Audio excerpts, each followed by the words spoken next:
La centrale de Tchernobyl en 1986. Dans la nuit du 26 avril, le réacteur numéro 4 explose.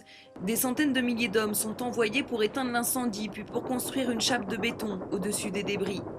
On les appelle les liquidateurs. Igor Kostin est le premier photographe arrivé sur les lieux.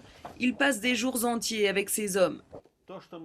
Ce que j'ai vu, la civilisation ne l'avait encore jamais vu. Vous comprenez, même les robots ne pouvaient pas travailler sur ce toit à cause des radiations. On a donc envoyé des hommes.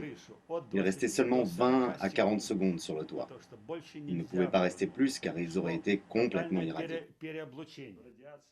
Beaucoup de ces premiers liquidateurs sont morts aujourd'hui. Ceux qui restent sont souvent malades.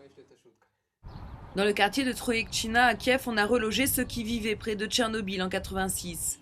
C'est ici qu'habite Anatoly Vinokour. Ambulancier, il est arrivé à la centrale quelques minutes seulement après l'explosion. 2 jours après, il était envoyé à l'hôpital.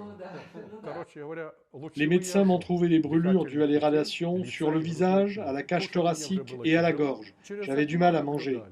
De ma fenêtre à l'hôpital, tous les jours, je voyais une voiture qui emportait de grands sacs noirs directement au cimetière.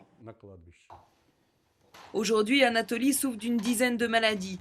Mais ces médicaments, il doit les acheter seul avec sa maigre pension. L'association Soyuz Tchernobyl vient en aide aux liquidateurs.